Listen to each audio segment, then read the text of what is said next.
Hello guys, welcome back to my channel AJMR. So இன்னைக்கு இந்த வீடியோல நம்ம Realme 6 உடைய ஒரு unboxing and ஒரு overview இல்ல ஒரு சின்ன ரிவ்யூ தான் வந்துட்டு இந்த வீடியோல நம்ம பார்க்க போறோம். So இப்போ வந்துட்டு அந்த Realme 6 உடைய unboxing நம்ம பார்க்கிறதுக்கு முன்னாடி இந்த சேனலை நீங்க இன்னும் subscribe பண்ணலனா கீழ இருக்கிற subscribe button click பண்ணி subscribe பண்ணிக்கோங்க. அதே நேரத்துல பக்கத்துல இருக்கிற bell icon-ஐயும் press பண்ணிக்கோங்க. So இப்போ வாங்க வீடியோக்குள்ள போலாம்.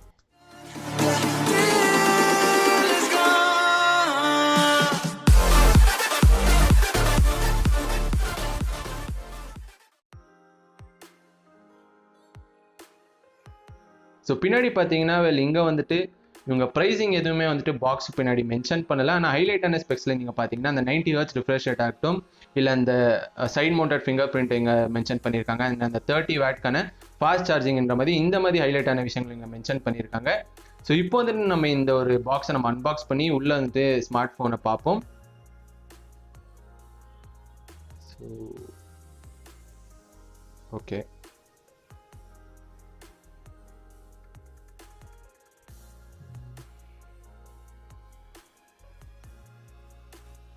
ஸோ எல்லா ரியல்மி ஸ்மார்ட் ஃபோன்ஸ்லையும் பார்க்குற மாதிரியே தான் இங்கேயும் வந்துட்டு இவங்க வெல்கம் டு ரியல்மி ஃபேமிலின்னு இவங்க சொல்லி நம்மளை வந்துட்டு வெல்கம் பண்ணுறாங்க. அண்ட் அதுக்குள்ளே வந்துட்டு நீங்கள் பார்த்தீங்கன்னா ஒரு எப்பவுமே கொடுக்குற அந்த நார்மலான கேஸ் கொடுக்குறாங்க. அண்ட் அதே நேரத்தில் இந்த வாரண்டி கார்டு அண்ட் மற்ற பேப்பர் ஒர்க்ஸ் வந்துட்டு இங்கே கொடுத்துருக்காங்க. ஸோ இதை வந்து நம்ம சைடில் வச்சுருவோம். ஸோ இதுவும் வந்துட்டு ஒரு வகையான பேப்பர் ஒர்க்னே வச்சுக்கலாம்.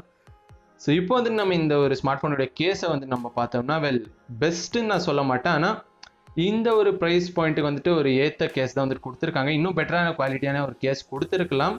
ஆனால் இப்போதைக்கு வந்து நம்ம இதில் அவ்வளோவா வந்து நம்ம கம்ப்ளைண்ட் பண்ண முடியாது. ஸோ முதல்ல வந்துட்டு நம்ம இந்த ஸ்மார்ட் ஃபோனு சைடில் வச்சுட்டு வேறு என்ன வந்துட்டு இவங்க பாக்ஸில் ப்ரொவைட் பண்ணியிருக்காங்கன்றத பார்ப்போம். ஸோ பாக்ஸில் வந்துட்டு பார்த்தீங்கன்னா ஒரு 30 வாட்க்கான ஒரு ஃபாஸ்ட் சார்ஜர் வந்துட்டு எங்கள் பாக்ஸில் ப்ரொவைட் பண்ணியிருக்காங்க. ஸோ ரியல்மி ஸோ அது வந்துட்டு கண்டிப்பாக ரொம்ப ஒரு நல்ல விஷயமாக தான் நான் இங்கே பார்க்குறேன். 30 வாட்க்கான ஒரு ஃபாஸ்ட் சார்ஜிங் இந்த பட்ஜெட்டில் வந்துட்டு இவங்க கொடுக்குறது கண்டிப்பாக ஒரு மேஜர் பாசிட்டிவாக தான் நான் இங்கே பார்க்குறேன். அண்ட் அதே நேரத்தில் இவங்க அந்த சார்ஜிங் கேபிள் வந்துட்டு கண்டிப்பாக டைப் சி தான் கொடுத்துருப்பாங்க. ஸோ ஆமாம், டைப் சி தான் வந்துட்டு இங்கேயும் கொடுத்துருக்காங்க ரியல்மி. ஸோ அதுக்கும் வந்துட்டு கண்டிப்பாக ஒரு பெரிய தம்ஸ் நம்ம கொடுத்தே ஆகணும். ஸோ இதெல்லாம் வந்துட்டு நம்ம இப்போ சைடில் வச்சுட்டு ஃபோனை பற்றி நம்ம கொஞ்சம் டிஸ்கஸ் பண்ணுவோம். ஸோ ஃபோனை பொறுத்த வரைக்கும் பார்த்திங்கன்னா முதல்ல இந்த அவுட்டர் கவரை வந்துட்டு நம்ம ரிமூவ் பண்ணி அதோடைய பேக் டிசைன் அண்ட் மற்ற பில்ட் குவாலிட்டி பற்றிலாம் நம்ம இப்போ பார்ப்போம். ஸோ இந்த ஒரு கவரையும் நம்ம ரிமூவ் பண்ணிவிடுவோம். ஸோ டிசைனை பொறுத்த வரைக்கும் பார்த்தீங்கன்னா நம்ம இந்த ரியல்மி எக்ஸ்டியில் பார்த்தோம் இல்லையா, அதுக்கு சிமிலரான ஒரு டிசைனை தான் வந்துட்டு இங்கே ரியல்மி 6லேயும் நம்ம பார்க்குறோம். ஸோ இந்த டிசைன் வந்துட்டு கொஞ்சம் வித்தியாசமாக இருந்தாலும் ரியல்மி எக்ஸ்டிக்கு நான் என்ன சொன்ன மாதிரி ஒரு சிமிலரான ஒரு டிசைன் தான் கொடுத்துருக்காங்க. அண்ட் இங்கே வந்துட்டு கார்னிங் கொரில்லா கிளாஸ் ப்ரொடெக்ஷன் கூட கொடுத்துருக்காங்க. Corning Gorilla glass 5 protection. ஆனால் பின்னாடி வந்துட்டு பிளாஸ்டிக் பாலிகார்பனேட் தான் வந்துட்டு யூஸ் பண்ணியிருக்காங்க. அண்ட் கேமராஸை பொறுத்த வரைக்கும் ஒரு 64 மெகா பிக்சலுக்கான ஒரு பிரைமரி சென்சர் இங்கே யூஸ் பண்ணியிருக்காங்க. மற்றபடி வேறு ரெசல்யூஷன்ஸ் தான் உங்களுக்கே தெரிஞ்சிருக்கும். ஸோ இப்போ வந்து இந்த ஸ்மார்ட் ஃபோனை பூட் அப் பண்ணுவோம். அண்ட் அதே நேரத்தில் இந்த ஸ்மார்ட் ஃபோனில் இருக்கிற போர்ட்ஸை பற்றி நீங்கள் பார்த்தீங்கன்னா ஒரு டைப் சி போர்ட் கொடுத்துருக்காங்க. 3.5mm ஜாக் இருக்குது. அண்ட் வாய்ஸ் கேன்சலேஷன் கூட இங்கே கொடுத்துருக்காங்க. அண்ட் அதே நேரத்தில் ஸ்பீக்கர் கிரில்ஸும் வந்துட்டு இருக்குது. ஸோ இப்போ வந்துட்டு இந்த ஸ்மார்ட் ஃபோனை நான் பூட் அப் பண்ணி செட்டும் பண்ணி வச்சுட்டாங்க. ஸோ இப்போ வந்துட்டு பார்த்தீங்கன்னா கண்டிப்பாக இது 90 Hz ரிஃப்ரெஷ் ரேட்டோட வந்து நான் ரன் பண்ணிட்டு இல்லை. நீங்கள் பாக்ஸ் அவுட்டு வெளியே எடுத்த உடனே இது வந்துட்டு 60 Hz ரிஃப்ரெஷ் ரேட்டோட தான் வந்துட்டு உங்களுக்கு கிடைக்கும். ஸோ நீங்கள் வந்துட்டு அந்த 90 Hz வந்து நீங்கள் எனேபிள் பண்ணோன்னா நீங்கள் வந்துட்டு அந்த செட்டிங்ஸில் போய் தான் வந்துட்டு இதை எனேபிள் பண்ணணும். ஸோ செட்டிங்ஸில் நீங்கள் போனோடனே பார்த்தீங்கன்னா அங்கே வந்துட்டு நீங்கள் அந்த டிஸ்பிளே அண்ட் பிரைட்னஸ்ன்ற இந்த ஒரு ஆப்ஷன் நீங்கள் போயிட்டு அங்கே ஒரு ரிஃப்ரெஷ் ரேட்கான ஒரு ஆப்ஷன் இருக்கும். ஸோ அதில் வந்துட்டு நீங்கள் போய் ஆட்டோவில் இருக்கிறத நீங்கள் 90 Hzக்கு வந்து நீங்கள் சேஞ்ச் பண்ணிக்கலாம். ஆனால் ஆட்டோவில் இருந்தால் பெட்டர்னு தான் நான் நினைக்கிறேன். ஏன்னா ஆட்டோவில் இருக்கும்போது அது தனக்குத்தானே வந்துட்டு அது கஸ்டமைஸ் பண்ணிக்கும் எந்த ஆப்ஸுக்கு 90 Hz ரிஃப்ரெஷ் ரேட் இருக்கணும், எதில் வந்துட்டு 60 Hz ரிஃப்ரெஷ் ரேட் இருக்கணும், அதே வந்துட்டு கஸ்டமைஸ் பண்ணிக்கணும். ஸோ அதனால வந்துட்டு உங்களுக்கு பேட்டரியும் கூட வந்துட்டு ரொம்பவே எஃபிஷியண்ட்டாக இருக்கும் தான் நான் நினைக்கிறேன். ஸோ மற்றபடி பார்த்தீங்கன்னா இந்த 90 Hz ரிஃப்ரெஷ் ரேட்டோட வந்துட்டு நீங்கள் யூஸ் பண்ணும்போது கண்டிப்பாக ஆப்ஸ் வந்துட்டு நீங்கள் ஓப்பன் பண்ணுறதா இருக்கட்டும், இல்லை நீங்கள் ஸ்க்ரால் டவுன் பண்ணும்போது கூட கண்டிப்பாக அந்த இன்னொரு ஸ்னாப்பினஸ் வந்துட்டு உங்களுக்கு இருக்குது. ஸோ அதை வந்துட்டு நம்ம எந்த வகையான ஒரு மாற்று கருத்துமே அதில் இல்லை. ஸோ கேமராவில் வந்துட்டு நான் இங்கே ஷூட் பண்ணும்போது உங்களுக்கு அந்த டிஃப்ரென்ஸ் தெரியுமா இல்லையான்னு எனக்கு தெரியல. ஆனால் நீங்கள் வந்துட்டு பர்சனலாக நீங்கள் யூஸ் பண்ணும்போது கண்டிப்பாக அந்த ஒரு டிஃப்ரென்ஸை நீங்கள் நோட்டீஸ் பண்ணுவீங்க. ஸோ அந்த 90 Hz ரிஃப்ரெஷ் ரேட் வந்துட்டு கொடுத்துருந்து கண்டிப்பாக ரியல்மிக்கு இன்னொரு தம்ஸ் அப் கொடுத்தே ஆகும். ஸோ இப்போ வந்துட்டு பார்த்தீங்கன்னா இது வந்துட்டு ஒரு 4GB RAM வேரியன்ட் தான் வந்துட்டு நான் வாங்கியிருக்கேன். ஸோ இது வந்துட்டு ஏற்கனவே வந்துட்டு எல்லாருக்கும் தெரிஞ்ச மாதிரி ரியல்மி யூஐல தான் வந்துட்டு இது ரன் ஆகிட்டு இருக்கு. ஸோ லேட்டஸ்ட் ஆண்ட்ராய்ட் 10ல பேஸ் பண்ணப்பட்ட ரியல்மி யூஐல தான் வந்துட்டு இந்த ஒரு ஸ்மார்ட் ஃபோன் ரன் ஆகிட்டு இருக்கு. ஸோ கண்டிப்பாக அவுட் ஆஃப் த பாக்ஸ் நமக்கு ரியல்மி யூஐயோட வருது கண்டிப்பாக இன்னொரு பாசிட்டிவாக தான் நான் இங்கே பார்க்குறேன்.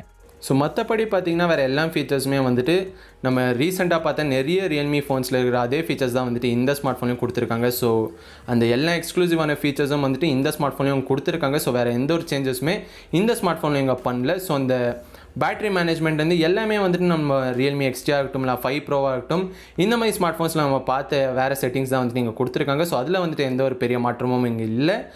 அந்த 90 Hz ரிஃப்ரெஷ் ரேட்டை எனேபிள் பண்ணுற அந்த ஒரு செட்டிங்ஸ் மட்டும் தான் இதில் புதுசாக இருந்துச்சே தவிர வேறு எதுவுமே வந்துட்டு வித்தியாசமான ஒரு செட்டிங்ஸ் இங்கே கிடையாது. ஸோ இந்த டார்க் மோட் கூட வந்துட்டு நீங்கள் இதில் எனேபிள் பண்ணும்போது அந்த AMOLED ஸ்க்ரீனில் வர அந்த எக்ஸ்பீரியன்ஸ் வந்துட்டு இங்கே இருக்கான்னு நீங்கள் கேட்டிங்கன்னா அது வந்துட்டு கொஞ்சம் ஒரு சின்ன டிசப்பாயிண்டிங் ஃபேக்டராக இருந்தாலும் ஆல்மோஸ்ட் வந்துட்டு ஈக்குவலான ஒரு எக்ஸ்பீரியன்ஸ் இங்கே ப்ரொவைட் பண்ணிடுது. அந்த பிரைட்னஸ் வந்துட்டு ரொம்பவே இங்கே அதிகமாகவே கொடுத்துருக்காங்க ரியல்மி. ஸோ அது வந்துட்டு ஒரு பெரிய ப்ராப்ளமாக வந்துட்டு நான் இங்கே பார்க்கல. ஸோ அந்த AMOLED ஸ்க்ரீன்லேருந்து நீங்கள் இதுக்கு வந்துட்டு ஷிஃப்ட் ஆகும்போது அந்த ஒரு எக்ஸ்பீரியன்ஸ் வந்துட்டு கொஞ்சம் வந்துட்டு அந்த கலர் வேரியேஷன் இங்கே இருக்குமே தவிர மற்றபடி உங்களுக்கு வந்துட்டு பெரிய வித்தியாசம் எதுவுமே இங்கே தெரிய போகிறதில்லன்னு தான் நான் நினைக்கிறேன். ஸோ இதாங்க இது வந்துட்டு இந்த டிஸ்பிளே பொறுத்த வரைக்கும். ஸோ ஏற்கனவே சொன்ன மாதிரி ஆட்டோவில் நீங்கள் வச்சிங்கன்னா அதுவே வந்துட்டு உங்களுக்கு ஆப்டமைஸ் பண்ணி எந்த ஆப்ஸ்க்கு நீங்கள் 90 Hz தேவைப்படுமோ அதுக்கு அங்கே யூட்டிலைஸ் பண்ணிக்கும். மற்றபடி 60 Hzலேயே வந்துட்டு உங்களுக்கு ரன் ஆகும். ஸோ இப்போ வந்துட்டு இந்த ஃபிங்கர் பிரிண்ட் சென்சர் கொடுத்துருக்காங்க இல்லையா, அந்த side mounted finger print sensor. So இதோட ஒரு டெஸ்ட்டும் பண்ண போகிறோம். அதே நேரத்தில் ஃபேஸ் அன்லாக் டெஸ்ட்டும் நம்ம பண்ணலாம். ஸோ ஃபிங்கர் பிரிண்ட் சென்சரை பொறுத்த வரைக்கும் பார்த்தீங்கன்னா கண்டிப்பாக ரொம்பவே வந்துட்டு ஃபாஸ்ட் அண்ட் அக்யூரேட்டாக இருக்குன்னு தான் நம்ம சொல்லணும். ஸோ இதில் வந்துட்டு லைட் டச் அண்ட் ஃபிலிம் டச்ன்ற இந்த ஒரு 2 ஆப்ஷன்ஸ் கொடுத்துருக்காங்க. ஸோ உங்களுக்கு ஏற்ற மாதிரி வந்துட்டு நீங்கள் அதை செட் பண்ணி யூஸ் பண்ணிக்கலாம். ஸோ ரொம்பவே கன்வீனியண்ட்டாக இருக்குன்னு தான் சொல்லணும். அதே நேரத்தில் ஃபேஸ் அன்லாக் வந்துட்டு நீங்கள் அங்கே பார்த்தீங்கன்னா கண்டிப்பாக ரொம்பவே வந்துட்டு ஃபாஸ்ட்டான ஒரு ஃபேஸ் அன்லாக் தான் வந்துட்டு கொடுத்துருக்காங்க. அதே நேரத்தில் அந்த பஞ்சோல் நாட்சில் வந்துட்டு அங்கே கொடுத்துருக்காங்க அந்த அனிமேஷன் வந்துட்டு இன்னுமே வந்துட்டு பார்க்கறதுக்கு நல்லா இருக்குன்னு தான் நம்ம சொல்லணும். ஸோ கண்டிப்பாக ஃபேஸ் அன்லாக்கை பொறுத்த வரைக்கும் கூட எந்த ஒரு பிரச்சனையுமே இல்லை. ஸோ இந்த கேமரா யூஐ நீங்கள் பார்த்தீங்கன்னா கேமரா யூஐயை பொறுத்த வரைக்கும் கூட நம்ம ரீசெண்டாக பார்த்து இந்த ரியல்மி யூஐ இருக்கு இல்லையா, ஸோ அந்த எல்லா ஸ்மார்ட் ஃபோன்ஸில் இருக்கிற மாதிரி தான் இங்கேயும் வந்துட்டு இவங்க இந்த கேமரா யூஐ கொடுத்துருக்காங்க. ஸோ அதுலேயும் கூட எந்த ஒரு பெரிய மாற்றமும் இங்கே கிடையாது. அண்ட் கேமராஸை பொறுத்த வரைக்கும் பார்த்தீங்கன்னா அந்த கேமரா ரிவ்யூ வந்துட்டு நான் இன்னொரு டெடிக்கேட்டடான வீடியோ பண்ணி இன்னும் ஒரு 3 இல்லை 4 நாளில் நான் வந்துட்டு பண்ணி அப்லோட் பண்ணுறேன். ஸோ அதுக்காக வந்து நீங்கள் காத்துருங்க. ஸோ இன்னொரு முக்கியமான விஷயம் கண்டிப்பாக எல்லாருமே கேட்பீங்க, இதில் வந்துட்டு டெடிக்கேட்டட் SD கார்டு இல்லை ஹைப்ரிட் SD கார்டு ஸ்லாட்டிங் கொடுத்துருக்காங்களா நீங்கள் கேட்பீங்க. ஸோ கண்டிப்பாக வந்துட்டு இங்கே ஒரு டெடிக்கேட்டட் SD கார்டு ஸ்லாட்டிங் கொடுத்துருக்காங்க. ஸோ அந்த ட்ரிபிள் சிம் ஸ்லாட்டிங் கொடுத்துருக்காங்க. ஸோ அதுவும் வந்துட்டு கண்டிப்பாக ஒரு மேஜரான ஒரு பாசிட்டிவாக தான் நான் இங்கே பார்க்குறேன். ஸோ இதான் கைஸ் இந்த ஒரு ஸ்மார்ட் ஃபோனுடைய ஒரு ஓவர் வியூ. ஸோ ஹோப் உங்களுக்கு வந்துட்டு இந்த வீடியோ பிடிச்சிருக்கோம் நம்புறேன். ஸோ ஓவராலாக பார்த்தீங்கன்னா இந்த ஸ்மார்ட் ஃபோன் வந்துட்டு நம்ம கொடுக்குற அந்த 13,000 ரூபாய்ன்ற இந்த ஒரு ப்ரைஸ் ரேஞ்சுக்கு ரொம்பவே வந்துட்டு வேல்யூ ஃபார் மணி இந்த ஸ்மார்ட் ஃபோன் இப்போதைக்கு ஆஃபர் பண்ணுதுன்றதுல எந்த ஒரு சந்தேகமும் இல்லை. ஸோ அந்த G90Tன்ற அந்த ஒரு ப்ரொசஸர் இருக்குது. ஸோ அது 12 nm ஃபேப்ரிகேஷனில் பில்ட் பண்ணியிருந்தாலும் கண்டிப்பாக வந்துட்டு பேட்டரியும் வந்துட்டு இங்கே ரொம்பவே ஒரு எஃபிஷியண்ட்டான ஒரு பர்ஃபார்மன்ஸ் இங்கே கொடுக்கும் தான் நான் எதிர்பார்த்துட்டு இருக்கேன். ஸோ அதை பேஸ் பண்ணி உங்களுக்கு ஏதாவது பேட்டரி டெஸ்ட் ஏதாவது பண்ணணும் நீங்கள் நினச்சாலும் கீழே இருக்கிற கமெண்ட் செக்ஷனில் போய் கமெண்ட் பண்ணி சொல்லுங்கள். அந்த வீடியோவும் நான் பண்ணி உங்களுக்காக அப்லோட் பண்ணுறேன். ஸோ இதாங்க இந்த வீடியோவில் ஹோப் உங்களுக்கு பிடிச்சிருக்கோம் நம்புறேன். பிடிச்சிருந்தா கீழே இருக்கிற லைக் பட்டன் கிளிக் பண்ணி லைக் பண்ணுங்கள். அதே நேரத்தில் முடிஞ்சவங்க ஃப்ரெண்ட்ஸ் அண்ட் ஃபேமிலிஸ்க்கு இந்த வீடியோ ஷேர் பண்ணுங்கள். எனக்கு ரொம்பவே ஹெல்ப்ஃபுல்லாக இருக்கும். ஸோ மீண்டும் ஒரு அற்புதமான வீடியோவில் உங்கள் எல்லாரும் சந்திக்கிறேன் guys. So until then, signing off from Sandeep.